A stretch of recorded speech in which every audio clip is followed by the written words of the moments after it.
Welcome to today's discussion. We're excited to have Judy Fitzpatrick joining us today. I am Trevor Greenfield with Riomax, and I'm the founder and co-owner of the company. We're just excited. I don't really know if there's another word, passionate.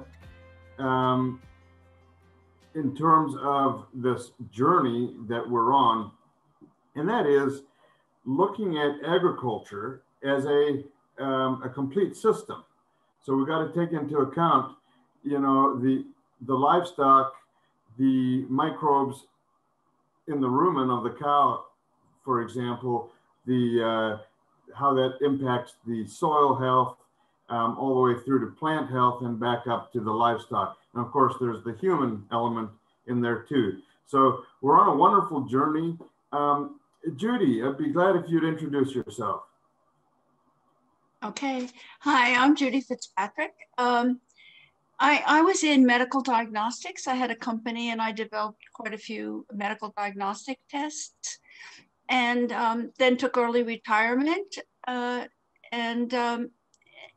started teaching. And while I was teaching, they asked me to get a National Science Foundation grant. And while I was on this grant, we started working on a quality control test for soil, which was, I was introduced to this area by one of my co-founders who unfortunately has died at the age of 52.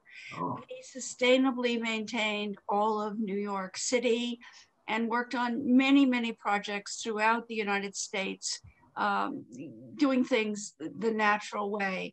And when I first went to his talk, he said, the one thing we really need is a test for microbial biomass, because if the microbial biomass is healthy, then the plants are healthy and the soil is healthy, and we don't need pesticides and we won't get soil erosion. And right now, the only test you really can rely on is $500. So I started working on it with students, and it has changed quite a lot since then. But we now we call it microbiometer because in the beginning it actually there was a kind of meter associated with it, but now it's read by cell phone. So what we do is we extract the microbes from the soil using an extraction fluid and whisking for 30 seconds. And then we let it settle for 10 to 20 minutes. And the newest method is 10 minutes with a filter. We can cut the time. And then you put 3 drops on a test card and take a picture. And from the picture, comparing to a graded eyeball like we have around where you put the drops, we can calculate the micrograms of microbial carbon per gram of soil. And we correlate with the $500 test, 95%. So basically, we are providing the same information as the $500 laboratory test. The issue is that since these tests were so expensive, people have never really had guidance for how to actually use the test. And the need for such a test has only really become important as people move more into sustainable and realize that the chemical tests they've used before are not really able to give them all the information they need in order to make wise decisions in terms of going sustainable or going organic. Right. Well, I would like to put a plug in for your equipment. We invested in a microbiometer last year, or in the test kit. And what I love about it is it puts the ability in your hands to get real-time tests. And like what you say, what scares people off from actually digging in and taking measurements so they know where they're at is that big price tag. But when you've got a tool that can give you real-time readings, I think that is great. And we certainly, as a company, we certainly enjoy that. Now, let's talk about this. Judy, why is it important to measure microbial biomass? What is microbial biomass an indicator of? Okay, so microbial biomass depends on the same balance of all the nutrients in the soil, but that a plant needs from the soil, except carbon. Okay, so, but it does require carbon.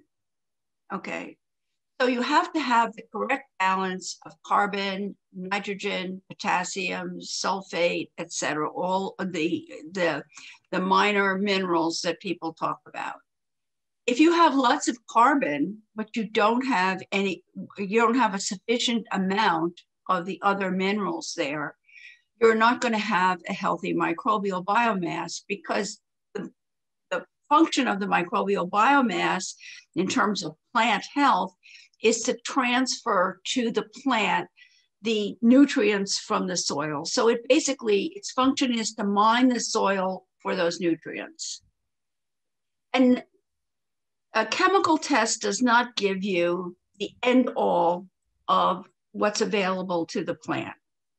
For example, you and I have discussed the fact that there's a lot of phosphate. People figure more phosphate than most soils need for almost 100 years, but it's not bioavailable.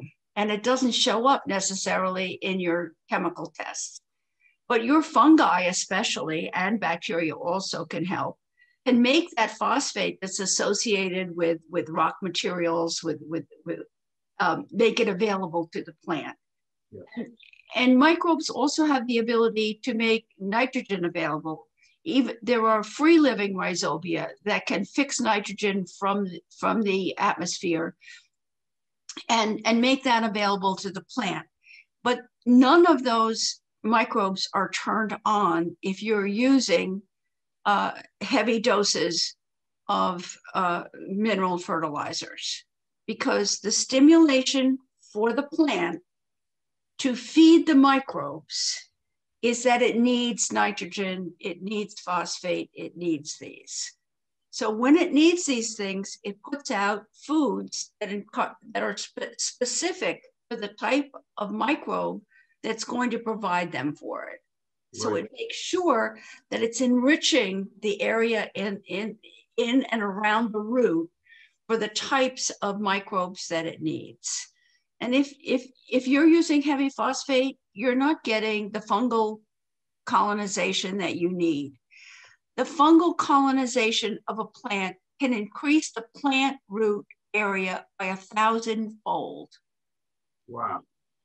Okay, that allows it to get into small areas that the root actually, because it's so much smaller, the hyphae are, that they don't do it. And it gives the plant access to 1,000 times more moisture and other nutrients that are in the soil.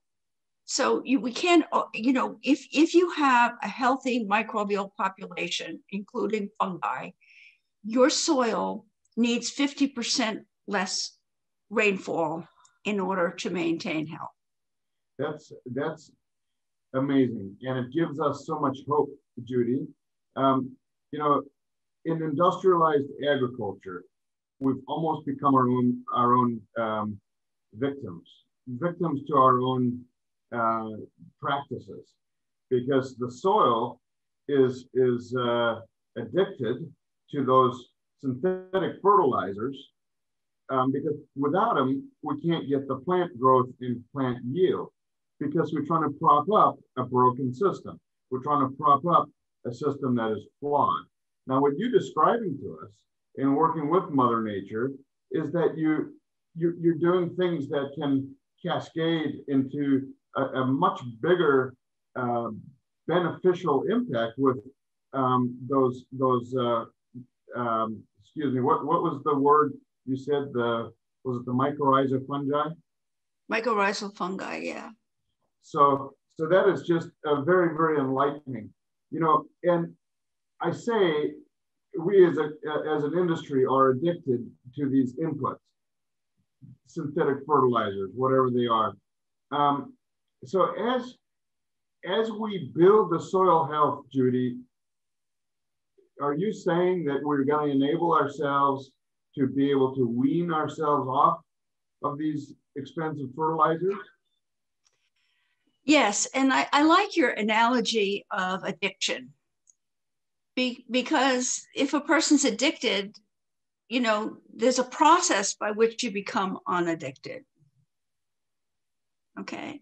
Right. So obviously, you know, you take a soil that you have basically robbed of its microbial biomass, because we see if you're for fields that are, you know, primarily mineral fertilized, we never see microbial biomass above 100 micrograms per gram of soil. So, you know, it's always 3 to 10, 20 times less than you should see in a healthy soil. Okay. And it's not well balanced when it's like that, okay? Because these chemicals are toxic for some of the microbes. So, you know, you're going to have to experiment based on your soil and based on the amendments you're using, okay, and when and how you apply them and at what concentration. And you may actually have to wean your soil away in order, you know, more slowly than one would like, actually, in order to maintain yield as you're transitioning. Yes. And I think that's a good point you make, because we get asked that question a lot. Okay, so if I use Rhizo-Green, which is our microbial stimulant for the soil microbes, if I use that, can I quit using fertilizer? And we say the answer is yes, but it's a process. So no, not cold turkey. Like you said, we got to wean ourselves off of these things that we become addicted to. And in doing so, we set in motion a natural response that is absolutely wonderful, because suddenly you start working with Mother Nature, and we're talking about this nutrient cycle. And a benefit of that, Judy, would be the carbon sequestration, which is talked about more and more these days. Can you speak to that point? Okay, so the United States has lost more than 50% of the carbon that was stored in its soil. And the soil holds maybe 3-4 times the amount of carbon that the atmosphere does. The atmosphere holds it as carbon dioxide, but the soil doesn't store it necessarily as carbon dioxide. The plant takes carbon dioxide and turns it into protein and amino acids and carbohydrates, etc. And those can be stored. Generally, those are stored in microbes, okay, as they die.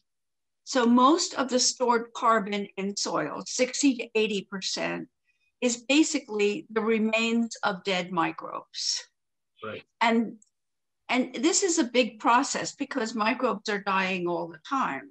Okay, so a microbe can reproduce, you know, every 15 minutes under some conditions. Is that right? But they also die.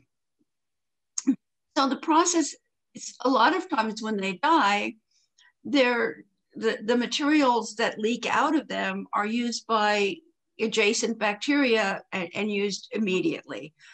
But over time, if you have excess if you have enough microbes, some of that material becomes deposited in the soil. And it's kind of a gradual process, okay, where it becomes associated with clay and with the minerals in the soil. So your ability to store carbon in your soil is going to be regulated by the type of soil you have, by the mineral composition as well as the clay composition. And when it's then stored stably, it's very hard for the microbes to get to. They have to work very hard to release that because it's stuck. It's chemically bound actually to some of the clay materials and minerals. So they have to separate it. Okay. They can readily use the broken down organic materials that are available from last year's crop and maybe the year before, and from microbes that have recently died. And they need that. And basically you need to provide that. So you need to provide that, you know, from last year's crop, from a good, very good source of you know, carbon that's then very available to microbes is roots. This is one of the big advantages of cover crops, is the cover crop has good roots, the roots remain in the soil, and that's a big carbon source for the microbes that are going to live there. But you do want to make sure that the microbes that you're encouraging with your cover crop are the microbes that are going to best assist your field crop. Right. So there is a match that you want to do there, that you do it. Okay. And I think that's an important point you make, because the question we get with our Rhizogreen is, oh, is this bug in the jug approach? Is this adding microbes to the soil? And just to clear the record, no, it is not a bug in the jug. It's not microbes that we're adding to the soil. Rhizogreen is also not a plant food, right? It's not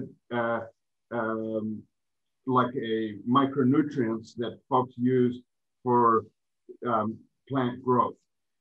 What Rhizogreen is a direct food source, like a superfood, for the microbial population within the soil. We're not feeding the plant per se, we're feeding the thing that feeds the plant. And so stimulating and hyperactivating those beneficial microbial populations in the soil is what you talked about, serving to unlock the nutrients that are there. Now, for the people that are considering, you know, these different options, whether it's a direct, you know, adding microbes to the soil, or using a product like ours, Rhizogreen, where we're feeding the bugs. We're going further upstream, right? We're feeding the bugs that will then break down that nutrients in the soil, and the plant will uptake it. So what's your opinion on like feeding those microbes to the soil, bug in a jug?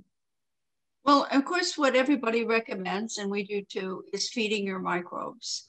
Okay. And more, we've come to the conclusion that basically the best thing to do is to encourage the microbial population that is endogenous to your soil and to your crops.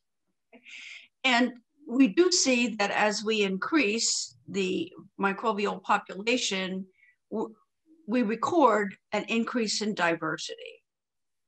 I'm not sure that that's an actual increase in diversity. I think it may be that as you increase the amount of microbes from like 100 to 600, then something that was only 1% now becomes visible. Yes. So I think a lot of these microbes are probably in the soil, but in very low quantity and haven't really been encouraged. And what I love about them is they're such a community, okay? So it's not like you want to just encourage one type of bacteria, because bacteria have a very small chromosome. So bacteria are very limited in what they can eat, okay? And their digestion occurs outside of the bacterial cell. Oh. Okay, so they put out the enzymes, and the enzymes break down foods. Okay, and so some of what is broken down is taken up by this bacteria itself, and some can be scavenged by another bacteria. Oh, really? Maybe there's some part of it. Oh, yes. So they share food, they share enzymes, they share vitamins. So they are truly a community. They are a real community. And they have to be a thriving community in order to be able to provide everything. They're providing things to one another. So it's not like any one of them can like live on their own. Yeah. And we're only just beginning to really understand how complex this community is. I mean, the brassicas don't usually get AMF, our muscular mycorrhizal fungi. But just recently, someone published that providing it, even though they didn't provide, as I could see, evidence of colonization, it still increased the health of the microbial community and of the plant. Yes. Because we're talking about a community that takes care of itself. And people have done studies showing, like, if you put vitamin B in or you put vitamin D in, some bacteria that couldn't grow without it grows. And if you take your soil and you plate it out on a plate and you grow it up over time, different microbial populations keep showing up because one lives off what another doesn't live on. Wow. And we've known this for a long, long time. Okay. And these guys are very resilient. I mean, I often like to say, they've been around for 4 billion years. Most species don't last that long. Yes. They share food, they share DNA.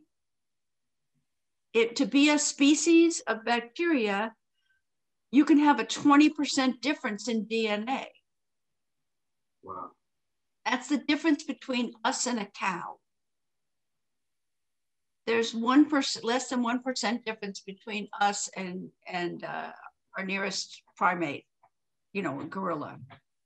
Right, right. So, they're it's a very resilient population, and it can, given the right resources, it can take care of itself, and it will take care of the plants that are there, because the one thing the microbes don't have is carbon. It trades that with the plant, right? They trade. So there's a very active trading process going on all the time. Actually, there's been wonderful research shown about how the AMF, the arbuscular mycorrhizal fungi, that attach themselves and insert themselves into the root, not into cells, and they supply the phosphorus. They trade phosphorus for carbon with the plant.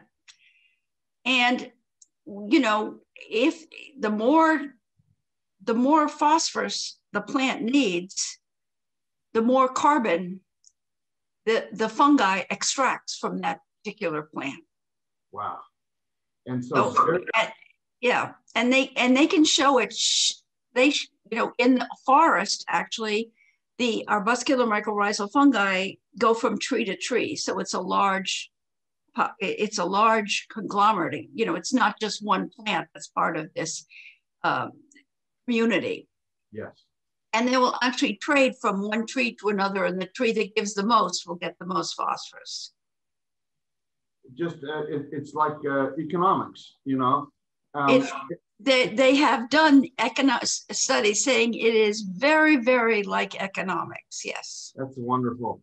So what I'm hearing you say is that there's this trading that's going on, and the more we fix what's under the surface, it sets in motion this sequence of events, this natural cycle, because everybody's very conscious, or more and more so, conscious of the carbon, and the carbon sequestration and that whole discussion.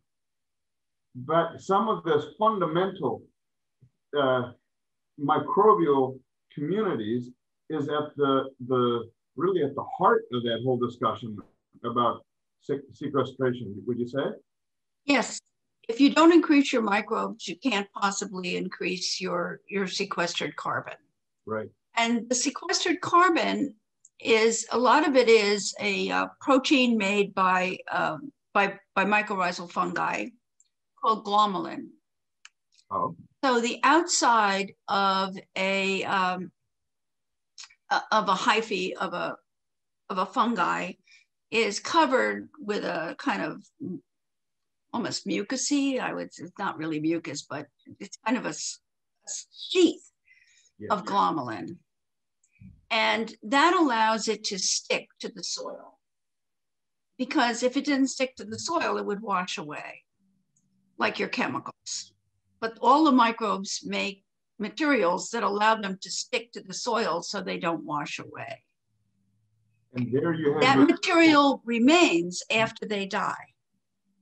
Yes. And that material causes soil to stick together and have texture. And it's that texture and everything that allows the soil then to make room for bacteria. They need oxygen, they need water. So it increases the oxygen and the water composition.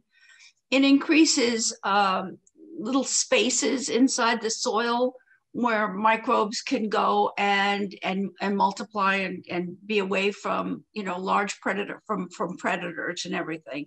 And we're emphasizing, you and I, to a large degree, the bacteria, even though bacteria are not, not the only microbe or the only animal that's important to the soil. Okay. But they are the basis of the food chain in the soil. Yes. So they feed everything that feeds everything above it, that feeds above it, that feeds above it, that feeds above it. Okay. Exactly. So, with those of us in farming and ranching, it's hard for us to get excited about things we can't see with the naked eye. So the approach that I take is, okay, you can use one of the your gadgets that can help you read the microbial biomass, because what you cannot manage what you cannot measure, and this is a great measurement tool. But the simplest way is to take a shovel and go and dig in your soil. And to me, okay, we can't see microbes, we can't see those microscopic organisms, but what we can see is earthworms. And so going back to last spring, we applied the Rhizogreen on alfalfa, and we had a control and then the treatment. And then 6 months after application, using your tool, we measured the microbial biomass. And so this is not something we can see, but the tool helps us to be able to see it. And it was 131% increase in microbial biomass from the treatment to the control, only 30 feet apart. So you might say, well, that could have been, maybe that's not scientific data, whatever you want to say. To me, it proved a point. So that was last fall, we took that reading. Now, we're in March 2021, and the frost has gone out of the ground in Minnesota. That's nice and early. And so I couldn't wait to get back out and start looking at that soil again. So I did, and I took a shovel out there, and I dug about a square foot of soil out of the treatment area and a square foot of soil out of the control. And then I counted the earthworms. Like, hey, even I can do that. And there was 60% more earthworms in the treated area where we stimulated biology than the control.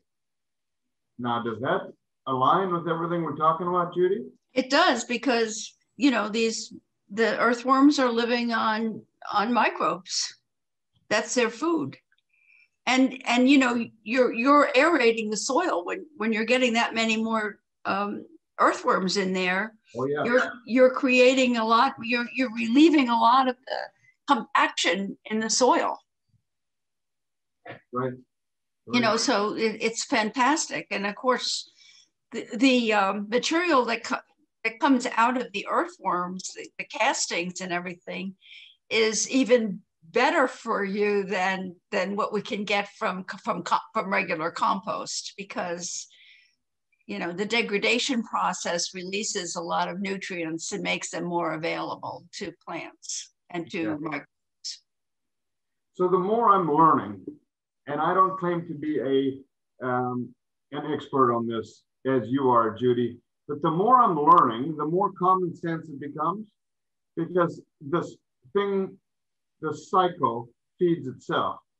And what you find with Mother Nature is there's no waste, because what is left over from one animal is consumed by the next, and everything feeds each other. And now you talk about even trees in the forest being a community and being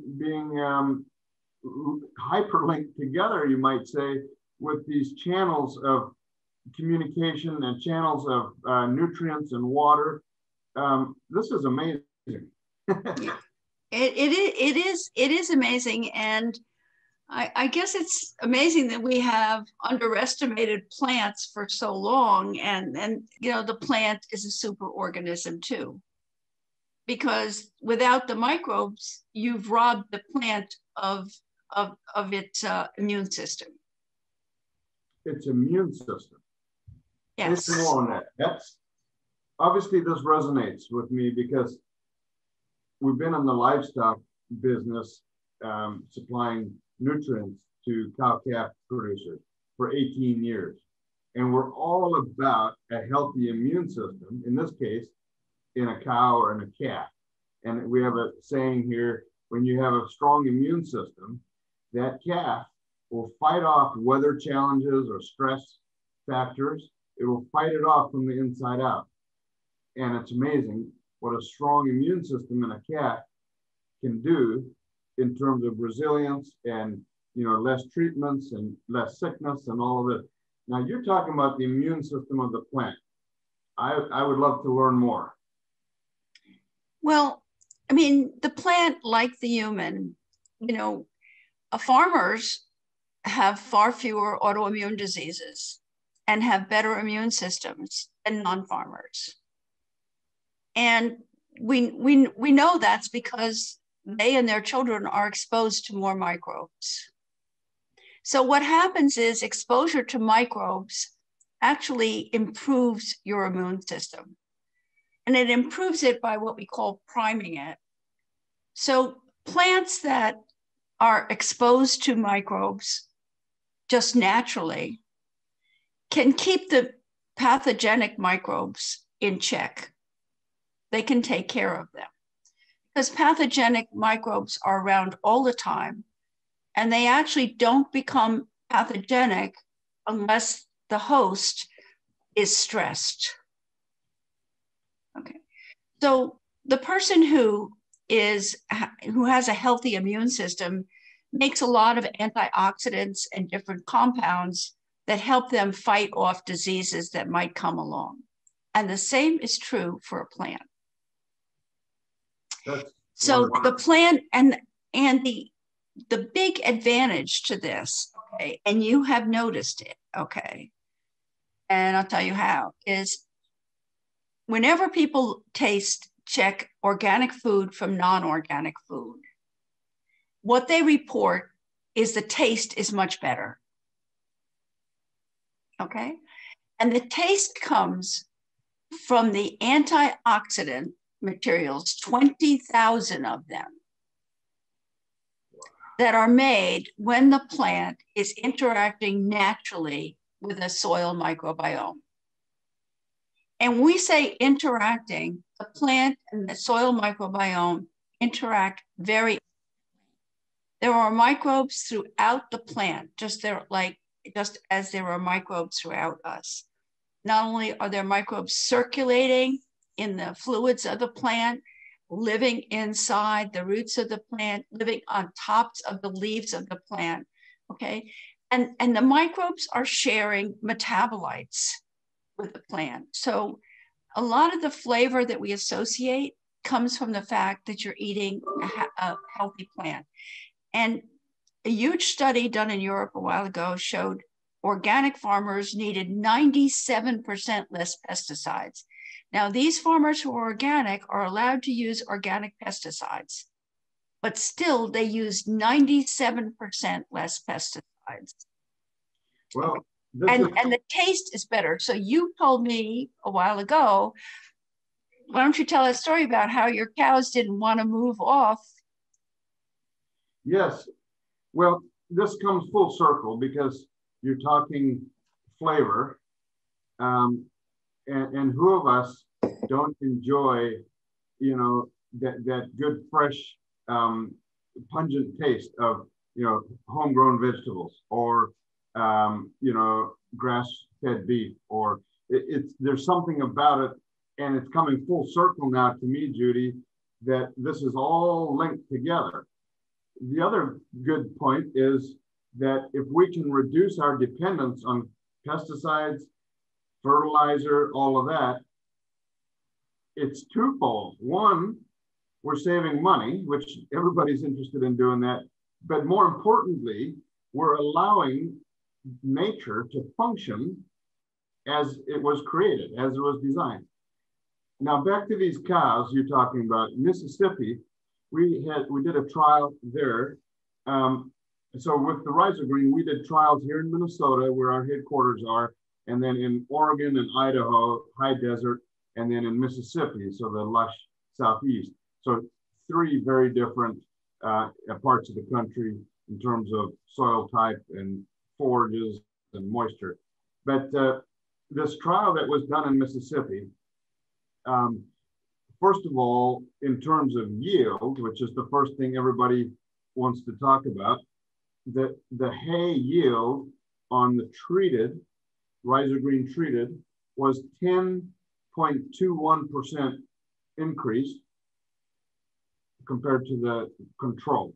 So we had 10.21% more hay, you know, off of that same ground. So that's cool, but that's not the best thing. When the rancher turned out a group of cows onto this hay meadow in the fall, so after he had taken the hay off, we just got a little bit of regrowth, about 5 inches. And he said there was enough for about a week, week and a half. And then the cows would have started to act hungry, walk the fences, start bellowing, all the normal things. He's done it for years. So because of that, he left the gate open so that they could back graze at any time. As soon as they started to feel hungry or they weren't being maintained by that hay meadow, they could go back to where they come from and get you know, their forage there. He said, "We got crazy things happening here in Mississippi." I said, "Well, what's that?" And he says, "Well, these cows are refusing to back graze." And he says, I didn't think there's very much forage out there for them.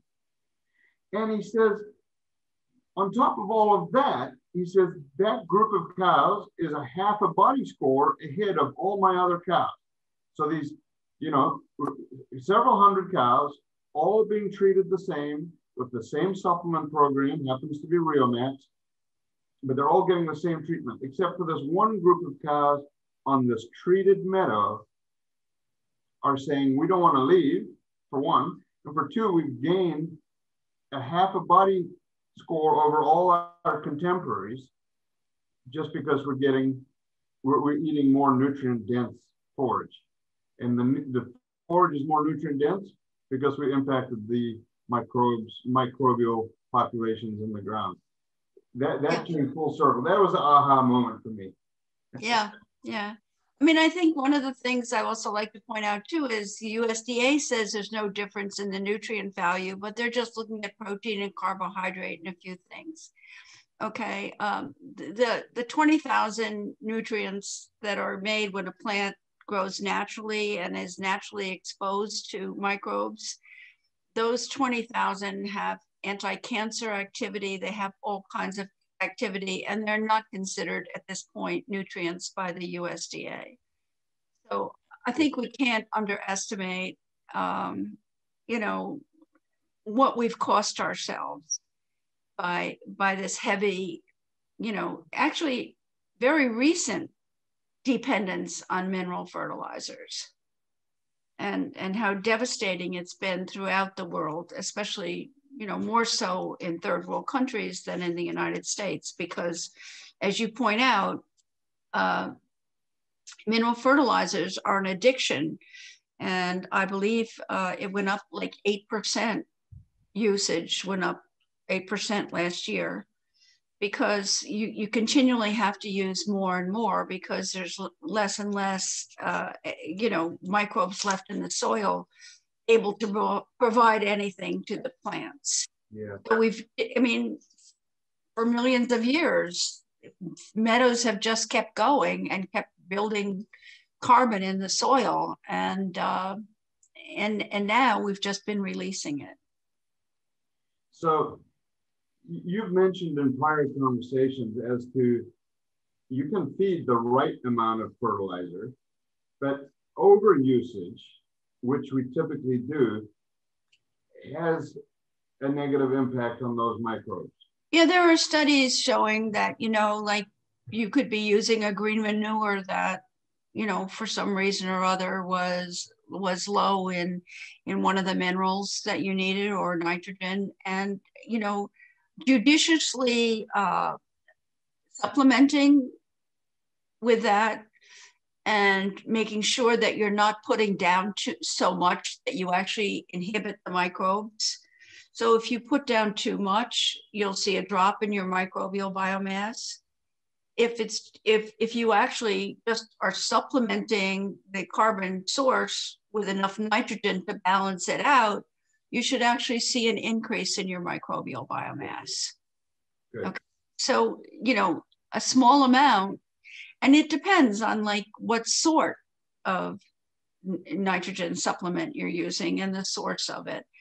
And, alternatively, there can be too much nitrogen. And, I guess some of the fertilizers, even the natural fertilizers that people use are need to be mixed with something else in order to be balanced.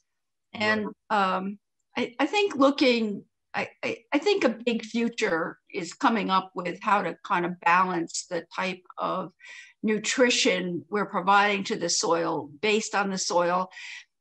And, getting to the point where we can use the microbial population, since it's going to reflect the health of the plant, is reflected in the microbial population, and it's reflected much earlier than the plant. The plant takes till September or until harvest, whereas usually you get a message from the microbial biomass within weeks or even a week. Is that right? Yeah.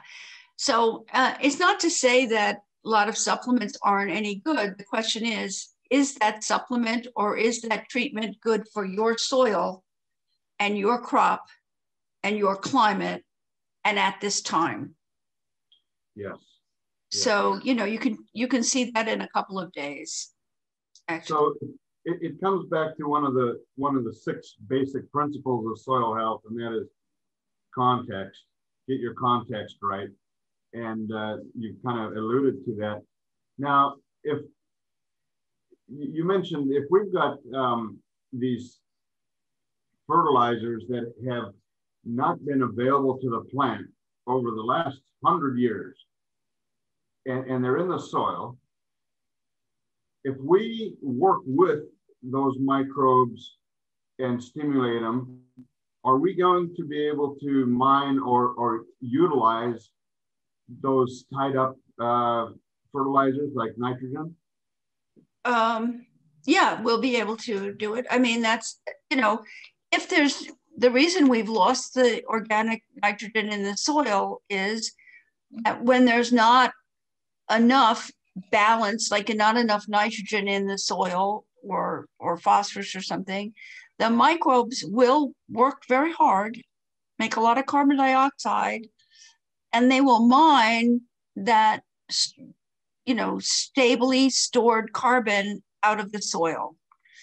And they have done that, and they've done that all over the world. And as they've done that, we've really increased, we've decreased soil's texture.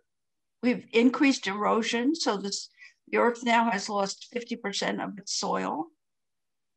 We've decreased our ability to hold water in soil.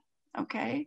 We've increased the amount of pesticides we're doing. So we've decreased the quality of our water. And we've decreased the nutrient value of our food. You know, we're at a point now where we're going to have to make changes. I mean, we have to. Well, I think your message is giving us a lot of hope, because we know what changes need to be made. We know what industrial ag is addicted to. We know the negative unintended consequences, you know, and I think that's where something like this, we need to keep working to educate people and raise that level of awareness so people understand that when you kill off the bacteria in the soil, or you have a negative impact on the mycorrhizae fungi, and you do all of these things that are unintended consequences, you're actually eroding the very foundation of the whole system. So we know that, and I think we need to keep educating folks on that. And the beauty is that it's economically viable. You know, it's not like something that is going to cost you. It's not like it's going to be cost prohibitive, because when you're saving on all these input costs, and you got Mother Nature is clicking, then you're able to still get your performance and the taste of the food. I like that part. Yeah, I mean, what we hope is that we provided a tool that can tell you within weeks whether or not the fix you're using, the amendment you're using for your soil, or the treatment, okay, is actually working to do what you want. Because, you know, not all fixes are going to work for you. You know,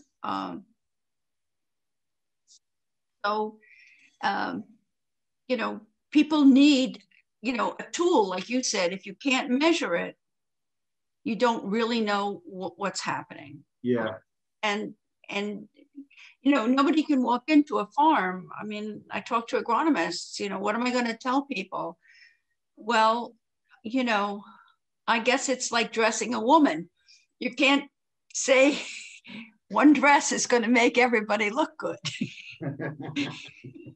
You know, we're all built differently, you know, et cetera, et cetera. We all have different needs. So, and so does your crop matters, what you're doing, and hopefully we can all go, you know, we can work it out without, you know, suffering damage, because people have jumped too quickly to solutions that didn't work.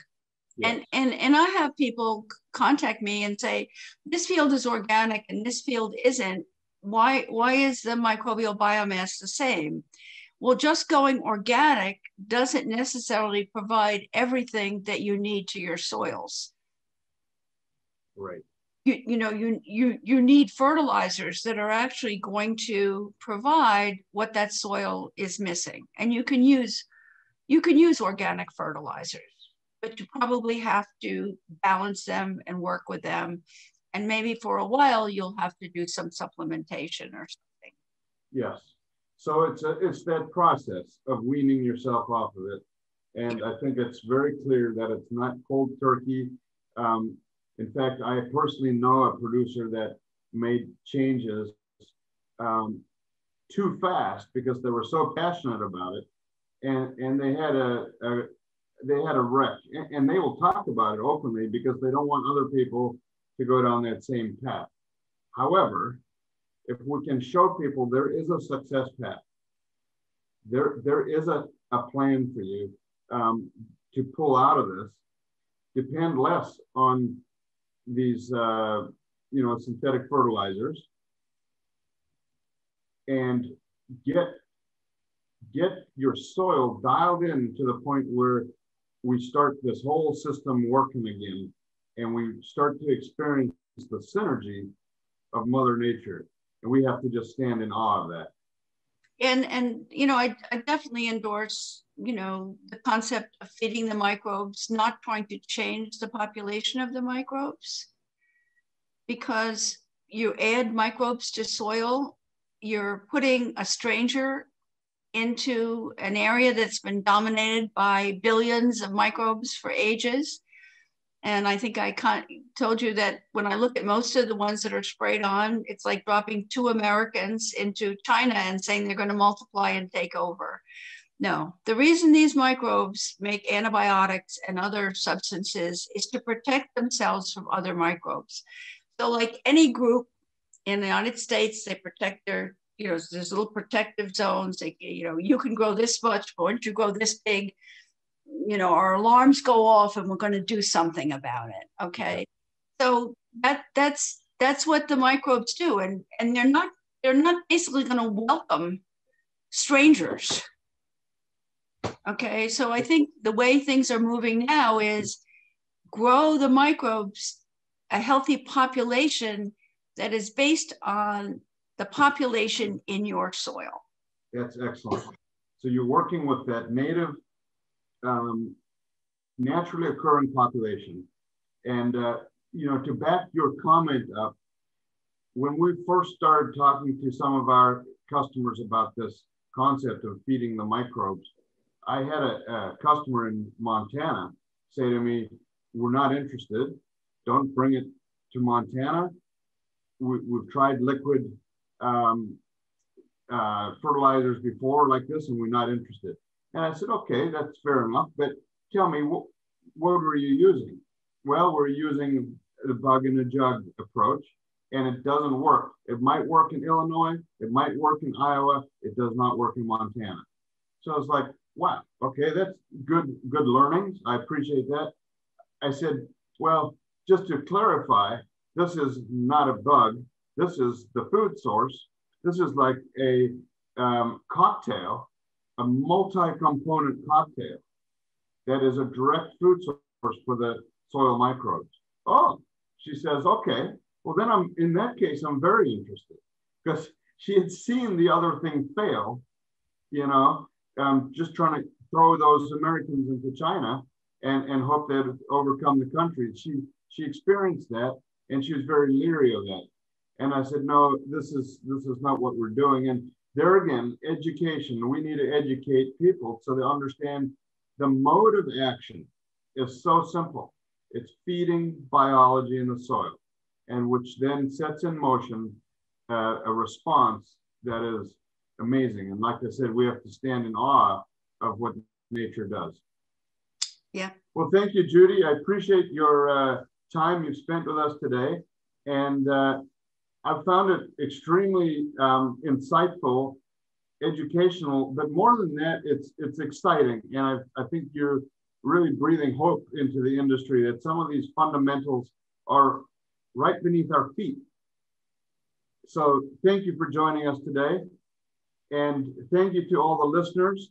I hope this has helped you see that the success path ahead is simpler and more achievable than we ever thought.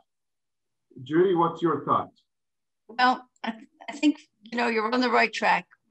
We have to build our microbes, and we have to do that. And I'm just really enjoying the fact that we're at a good time in history now where people are embracing this kind of thinking and action. And I'm really happy to be a part of it and to be working with people like yourself, Trevor. Well, thank you very much for hosting me. Thank you very much. Thank you.